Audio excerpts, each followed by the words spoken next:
श्री सद्गुरु साईनाथ महाराज की जय। श्री साई सच्चरित अध्याय 35। परीक्षा में असफल। काका महाजनी के मित्र और सेठ निर्बीज मुनक्के बांद्रा निवासी एक गृहस्थ की नींद न आने की घटना।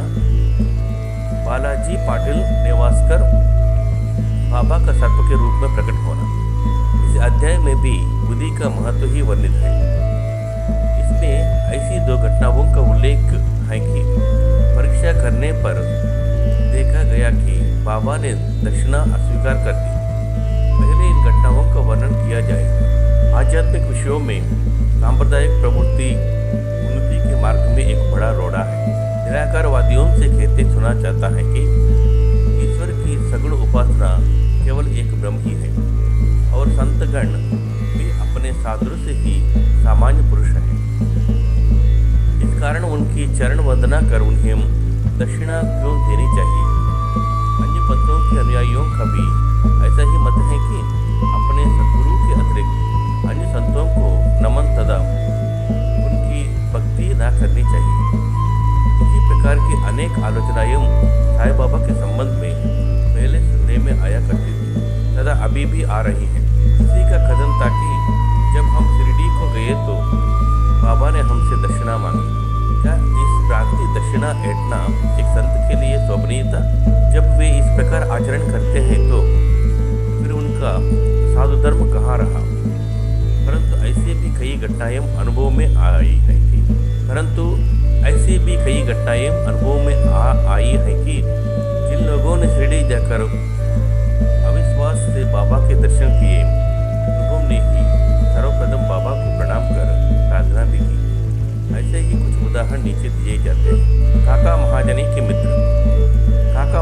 के मित्र निरंकारवादी तथा बुद्ध पूजा के सर्वदा विरुद्ध थे। कौतूहलवश वे काका महाजनी के साथ दो शर्तों पर शिरडी चलने को सहमत हो गए हैं। बाबा को नमस्कार ना करेंगे और ना कोई दक्षिणा ही उन्हें देंगे। जब काका ने स्वीकारात्मक उत्तर दे दिया तब फिर शनिवार की रात्रि को उन दोनों ने मुंबई से प्रस्थान कर दिया और दूसरे दिन ही प्रातःकाल शिरडी पहुंच गए। जैसे ही उन्होंने मस्जिद में पैर रखा, उसी समय बाबा ने उनके मित्र की ओर थोड़ी देर देखकर उनसे कहा कि अरे आइए श्रीमान, पधारिए, आपका स्वागत है। इन शब्दों का स्वर कुछ विचित्र सा था और उनकी ध्वनि प्रायः उन मित्र के पिता के बिल्कुल अनुरूप ही थी। तब उन्हें अपने कैलाशवासी पिता की स्मृति हो आई और वे आनंद विभोर हो गए। क्या मोहिनी थी स्वर में।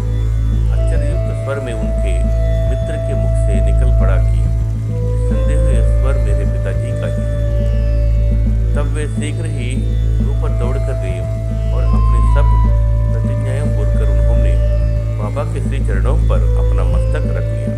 बाबा ने काका साहब से दोपहर में तथा विदाई के समय 2 बार दक्षिणा मांगी, परंतु उनके मित्र से एक शब्द भी ना कहा। उनके मित्र ने फुसफुसाते हुए कहा कि भाई देखो, बाबा ने तुमसे तो 2 बार दक्षिणा मांगी, परंतु मैं भी तो तुम्हारे साथ हूँ, फिर वे मेरी इस प्रकार उपेक्षा क्यों करते हैं? काका ने उत्तर दिया कि उत्तम तो यह होगा कि यह स्वयं ही बाबा से पूछ लो। बाबा ने पूछा कि यह क्या खाना पूछी हो रही है? तब उनके मित्र ने कहा कि क्या मैं भी आपको दक्षिणा दूं? बाबा ने कहा कि तुम्हारी अनिच्छा देखकर मैंने तुमसे दक्षिणा नहीं मांगी, परंतु यदि तुम्हारी इच्छा ऐसी ही है तो दक्षिणा दे सकते हो। तब उन्होंने 1000 रुपये भेंट किए, जितने काका ने दिए थे। तब बाबा ने उन्हें उपदेश दिया कि अपने मध्य तो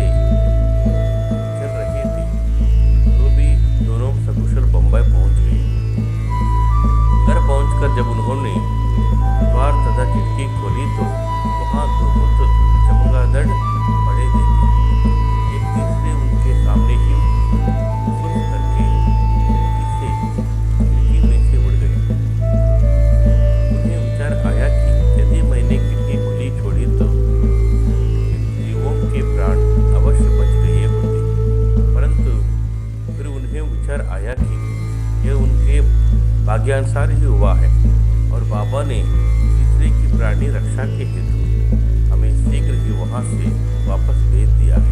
काका महाजनी के सेठ मुंबई में टक्कर धर्मसी जेठाबाई साल सेंटर की एक फार्म थी। काका इस फार्म के व्यवस्थापक थे। सेठ और व्यवस्थापक के संबंध परस्पर अच्छे थे। श्रीमान टक्कर को जानता कि काका बहुधा शिरडी जाया करते हैं और वहाँ कुछ दिन ठहर कर बाबा की अनुमति से ही वापस लौटते हैं। कौतूहलवश बाबा की परीक्षा करने के विचार से उन्होंने होलिकोत्सव के अवसर पर काका के साथ ही शिरडी जाने का निश्चय किया। काका का शिरडी से लौटना सदैव अनिश्चित सा ही रहता था। इसलिए अपने अपने साथ एक मित्र को लेकर वे 3 रवाना हो गए। मार्ग में काका ने बाबा को अर्पित करने के हेतु दूसरे मुनक्का मोल ले लिया। उसी समय पर शिरडी पहुंचकर वे उनकी गंजात मस्जिद में गए। बाबा साहेब तकड़े भी वहीं पर थे। श्री ठाकुर ने उनसे आने का हेतु पूछा। टक्कर ने उत्तर दिया कि मैं तो दर्शनों के लिए ही आया हूँ, मुझे चमत्कारों से कोई प्रयोजन नहीं है। यहाँ तो भक्तों की हार्दिक इच्छाओं की पूर्ति होती है। काका ने बाबा को नमस्कार कर उन्हें मुनक्के अर्पित किए। तब बाबा ने उन्हें वितरित करने की आज्ञा दे दी। श्रीमान टक्कर को भी मुनक्के मिले। एक तो उन्होंने मुनक्का रुचकर ना लगता था, दूसरे इस प्रकार अस्वच्छ खाने की डॉक्टर ने मनाही कर दी थी। इसलिए वे कुछ निश्चय ना कर सके और अनिश्चय होते हुए भी ग्रहण करना पड़ा और फिर दिखावे मात्र के लिए ही उन्होंने मुंह में डाल दिया। अब समझ में ना आता था कि उनके बीजों क्या करें। मस्जिद की फर्श पर झुका नहीं जा सकता था, इसलिए उन्होंने वे बीज अपनी इच्छा के विरुद्ध अपने हिस्से में डाल दिए और सोचने लगे कि जब बाबा संत है तो ये बात उन्हें कैसे अविदित रह सकती है कि मुझे मुनक्काओं से जुड़ना है। फिर क्या वे मुझे इसके लिए लाचार कर सकते हैं? जैसे ही यह विचार उनके मन में आया, बाबा ने उन्हें कुछ और मुनक्के दिए, पर उन्होंने खाया नहीं और अपने हाथ में ले लिया। तब बाबा ने उन्हें खा लेने को कहा। उन्होंने आज्ञा का पालन किया और चबाने पर देखा कि वे सब निर्बीज हैं। वे चमत्कार की इच्छा रखते थे, इसलिए उन्होंने देखने को भी मिल गया। उन्होंने सोचा कि बाबा समस्त विचारों को तुरंत जान लेते हैं और मेरी इच्छा अनुसार ही उन्होंने उन्हें बीज रहित बना दिया। क्या अद्भुत शक्ति है उनमें। फिर शंका निवारणार्थ उन्होंने टक्कर से जो समीप ही बैठे हुए थे और जिन्हें भी थोड़े मुनक्के मिले थे, पूछा कि किस किस के मुनक्के तुम्हें मिले?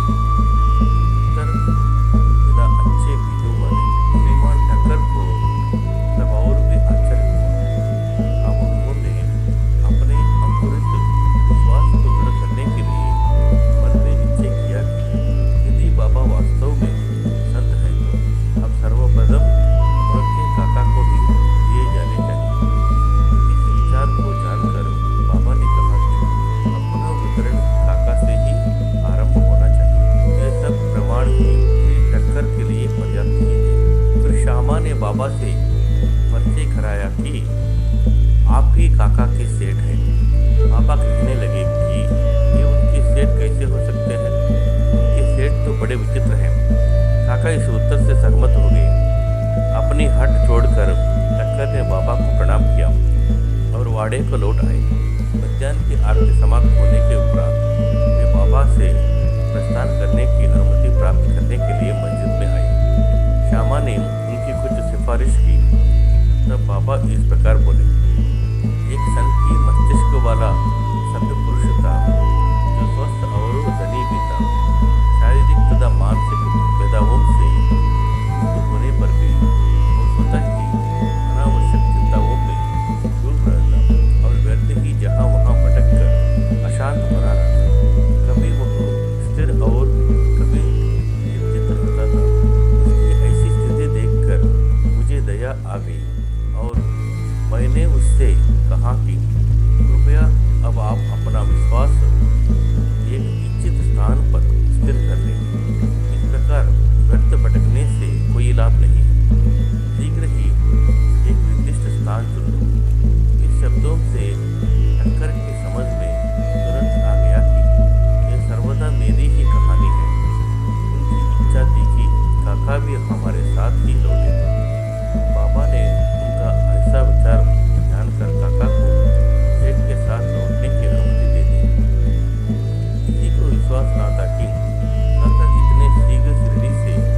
देता हूँ तो उसे 10 गुना लौटाया करता हूँ। मैं किसी की कोई वस्तु बिना मूल्य नहीं लेता और ना तो प्रत्येक से मांगता हूँ। जिसकी ओर फकीर इंगित करते हैं उससे ही मैं मांगता हूँ और जो 10 जन्म का ऋण होता है उसकी ही दक्षिणा स्वीकार हो जाती है। दानी देता है और भविष्य में सुंदर उपज का बीजारोपण करता है। धन का उपयोग धनोपार्जन के ही निमित्त होना चाहिए। यदि धन व्यक्तिगत आवश्यकताओं में व्यर्थ किया तो यह उसका दुरुपयोग है। यदि तुमने पूर्व जन्म में दान नहीं दिया है तो इस जन्म में पाने की आशा कैसे कर सकते हो? इसलिए यदि प्राप्ति की आशा रखते हो तो अभी दान करो। दक्षिणा देने से वैराग्य की वृद्धि होती है और वैराग्य प्राप्ति से भक्ति और ज्ञान बढ़ जाते हैं। 1, 2 और 10 गुना। इन शब्दों को सुनकर श्री ठक्कर ने भी अपना संकल्प बोलकर बाबा को 15 रुपये भेंट किए। उन्होंने सोचा कि अच्छा ही हुआ जो मैं शिरडी आ गया। यहाँ मेरे सब संदेह नष्ट हो गए और मुझे बहुत कुछ शिक्षा प्राप्त हुई। ऐसे विषयों में बाबा की कुशलता बड़ी अद्वितीय थी। यद्यपि वे सब कुछ करते थे फिर भी वे सब अलिप्त रहते थे। नमस्कार करने या ना करने वाले, दक्षिणा देने या ना देने वाले दोनों ही उनके लिए एक समान थे।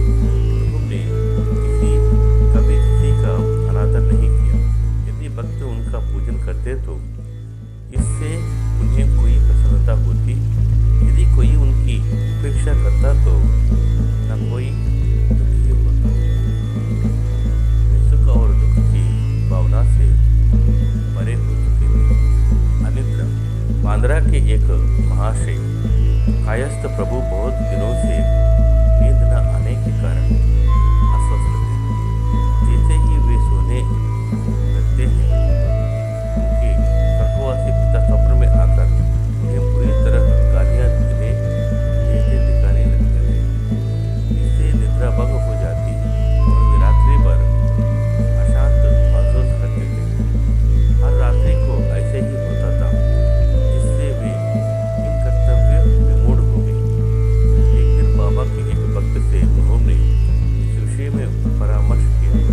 उन्होंने कहा कि मैं तो संकट मोचन सर्व पीड़ा निवारणी विधि को ही इसकी रामबाण औषधि मानता हूँ जो शीघ्र ही लाभदायक सिद्ध हो। उन्होंने एक विधि की विद्या देकर कहा कि इसे शयन के पूर्व माथे पर लगाकर अपने सिरहाने रखो।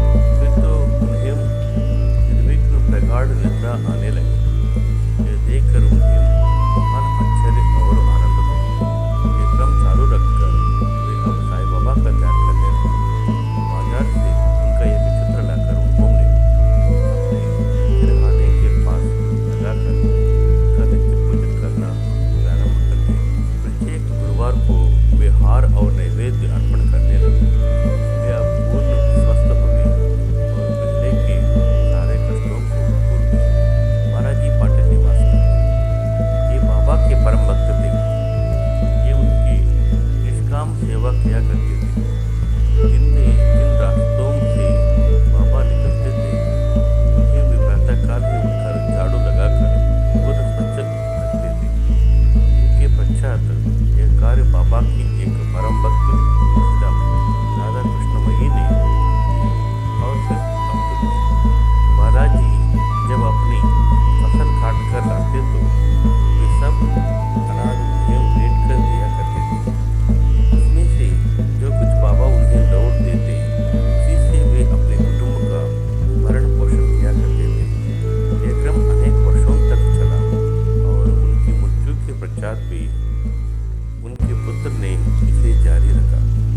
विधि की शक्ति और महत्व। एक बार बालाजी के श्राद्ध दिवस की वार्षिक के अवसर पर कुछ व्यक्ति आमंत्रित किए गए। जितने लोगों के लिए भोजन तैयार किया गया इससे कहीं द्विगुने लोग भोजन के समय एकत्रित हो गए। यह देख श्रीमती नेवास्कर किंग कर्तव्य विमूढ़ सी हो गई।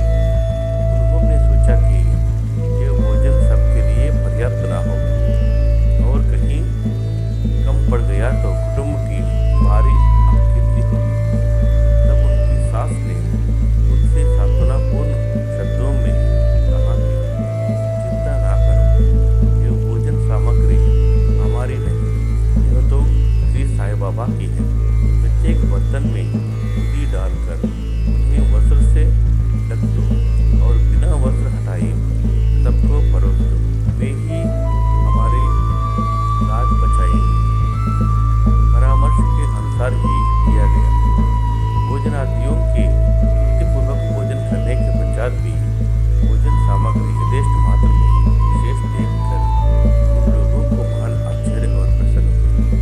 यथार्थ में देखा जाए तो जैसे जिसका भाव होता है उसके अनुकूल ही अनुभव प्राप्त होता है। ऐसी ही घटना मुझे प्रथम श्रेणी के उपन्यायाधीश तथा बाबा के परम भक्त श्री V.A. चौगुल ने बतलाई। फरवरी सन 1943 में करजत में पूजा का उत्सव हो रहा था। तभी इस अवसर पर एक बृहत भोज का आयोजन हुआ। भोजन के समय आमंत्रित लोगों से लगभग 5 गुने अधिक भोजन के लिए आए, फिर भी भोजन सामग्री कम नहीं थी। बाबा की कृपा से सबको भोजन मिला। यह देख सबको आश्चर्य हुआ। साईं बाबा का सर्प के रूप में प्रकट होना। शिरडी के रघु पाटिल एक बार नेवासे के बालाजी पाटिल के पास गए, जहाँ संध्या को उन्होंने ज्ञात हुआ कि एक शाम पुकारता हुआ गौशाले में घुस गया है। सभी पशु भयभीत होकर भागने लगे। घर के लोग भी घबरा गए, परंतु बालाजी ने सोचा कि साईं बाबा ही इस रूप में यहाँ प्रकट हुए हैं। तब वे एक प्याले में दूध ले आए और निर्भय होकर उस सर्प के सम्मुख रखकर उनको इस प्रकार संबंधित कर कहने लगे कि बाबा, आप पुकार कर शोर क्यों कर रहे हैं? क्या आप मुझे भयभीत करना चाहते हैं? दूध का प्याला लीजिए और शांतिपूर्वक पी लीजिए। ऐसा कहकर वे बिना किसी भय के उनके समीप ही बैठ गए। अनेक लोग जंतु बहुत घबरा गए और उनकी समझ में न आ रहा था कि अब वे क्या करें। थोड़ी देर में ही सर्प अदृश्य हो गया और किसी को भी पता न चला कि वह कहाँ गए। गौशाला में सर्वत्र देखने पर भी वहाँ उसका कोई चिन्ह न दिखाई दिया। एक ऐसी ही घटना साई सुधा में प्रकाशित है कि बाबा कोयम्बतूर में 7 जनवरी